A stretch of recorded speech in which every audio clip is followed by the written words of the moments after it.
uSports Central Adam Deal. That's Charles Ashley breaking down all the districts and all the noise in high school hoops. But first, Charles, here on 3 and Out, little friendly debate. We've got to talk about it. The New Mexico Lobos at home, they lose number 5 to San Diego State. This time it was a massacre in the pit.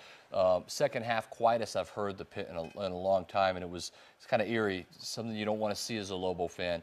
So let's discuss. I mean, San Diego State, obviously a very good team. They're coming out of the Mountain West Conference tournament. They will be in the NCAA tournament. I think they're projected around a 6 to a 7 seed right now.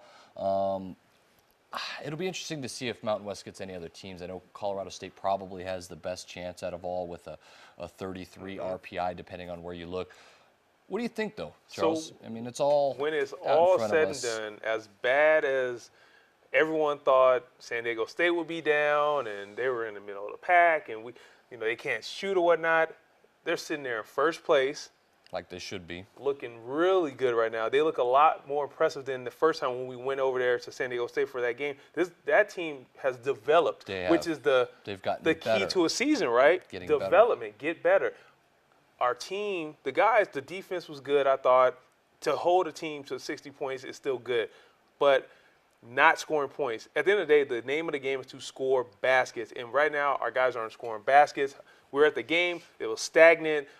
They were waiting too long to set up the offense. They were trying to set up the offensive plays with 10 seconds left on the shot clock. That's not – you need to get right into the play and try to get a basket, and no one was scoring. Everyone kind of thinks that it's magically going to get better. I predicted, so did you, New Mexico to win. I just thought home court and maybe against San Diego State they'll step their game up. It's obvious to me now more than ever that New Mexico just does not have – the athletes. They don't have the players right now to make the run, to win the Mountain West Conference tournament, Charles. I think that Lobo fans have to understand the process of a rebuild season now more than ever. That's what it is. Okay, I think it's even time to stop thinking that they could win the Mountain West Conference tournament. Is it possible? Yes. Probable? Absolutely not. So I think everyone has to jump on board and understand that this is a rebuild season. We've had a lot of injuries. Players leave to the NBA last year. It's tough to immediately bounce back from that, even if the Mountain West Conference is on a down year. I'm going to say this, Charles. I'm going to say that the Lobos are going to be fine next year. But this year, no. It's obvious. Well, yeah. Well, okay, so I had the fortune of being at the game, and I spoke to a few, diehard fans. And there's some that were saying, I could see us making a nice run in the tournament, and next year's going to be our year. And then there's a good amount saying, wait a minute, man. This year we were hyped up about this class coming in, and we feel let down. And next year they're putting that on us already, saying, hey, next year's class is this. So it's so hard to stay at the top. It's so hard to be at the top. But as a fan, you gotta stay with your team. Just support your team. Do the good and the bad, and everything will turn around. It takes time to develop a young team. And this is a young team. Yeah, they might have guys who played before. You're asking too much of Greenwood. You're asking too much of Delaney. It's not in his nature to shoot 20 shots a game. That's not in his DNA, even with Greenwood. We've got the talent. I know this. I know we've got the talent coming in with some of the recruits, and we've got the talent sitting right there on the bench. Brown, Colonial, I think that's huge. Well, you just said it. It's sitting on the bench. There's a couple of shooter coming out of Arizona, out of the AAU But they're still a young Club. guy. That's still a young guy. Stuff. I'm just saying, I like what's coming out. I just think that it's impossible to stay on top. And don't be unrealistic, Lobo fan. We were never a national powerhouse. So a down year, how is that not acceptable? Coach Neal all of a sudden is a disaster and all this. Jordan Goodman, who is supposed to be this fantastic junior college player, he's injured for the rest of the season. Jordan Goodman is out.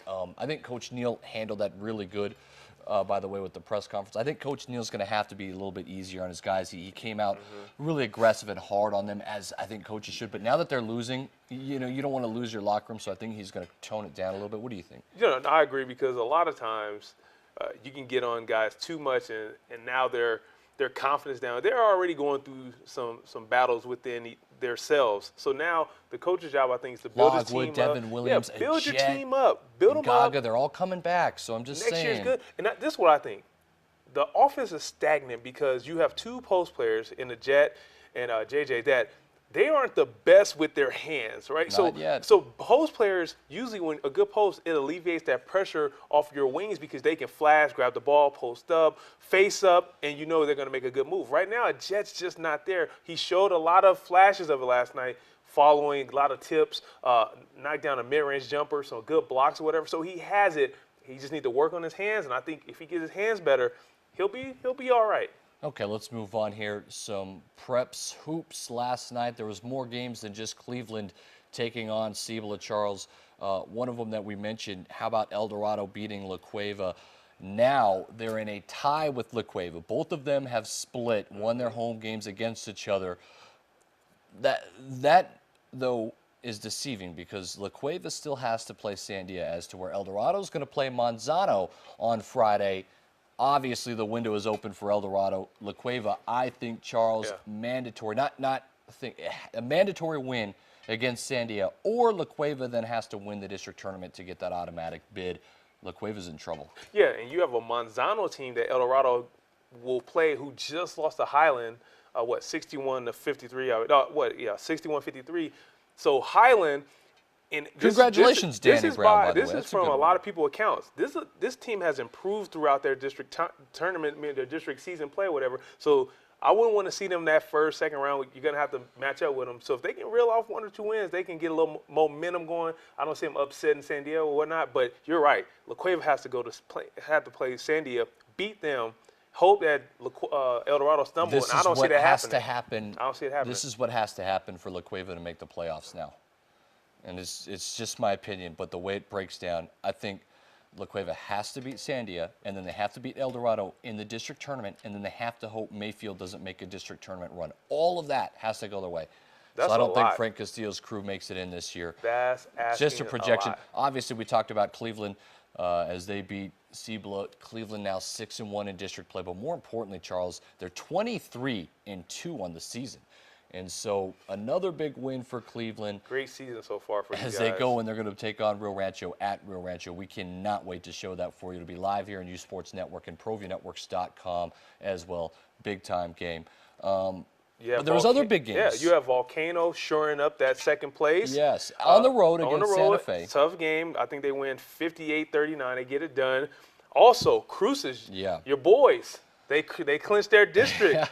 Was that sarcastic? That was sarcastic, wasn't it? 65-51, they lock it up over Gaston. Gaston had a chance to steal this district away. Now they're sitting at a spot where I asked you earlier, where do we put Gadsden? They don't have a very strong resume either. Interesting, right? It is difficult. Their resume is deceitful. Their record's really good with no good wins on there, except for Las Cruces at Las Cruces. Yeah. So, Charles, you break it down. Coach William Benjamin was very adamant about his team should get a first-round home game. I'm going to explain again why they should not get a first-round home game based on how this is all laid out. They do shore up their district. They are District 3 champs. At the same time, I think everybody in front of them has a reason of being in front of them. We'll show you bracketology a little bit later. It's hard for him to make that case with your resume. You are what your record are, and I know that's what people say, oh, well, you're 15-7 or whatever. But when you start comparing to both, compare Volcano and the Cruces, similar records. Volcano's got monster wins on the season. Monster it's not schedule. comparable. And then the only other one you can compare, Charles, is the Sandia Matadors. Right. And Sandia has the head-to-head win and better wins than Las Cruces does, and they beat them at Las Cruces by, I think, 9 points. So come back to get it's a big deal. Listen, come back. We're going to explain some of the games happening in District 5. Also, we'll talk to NMOTSC Top 10 poll right here. What?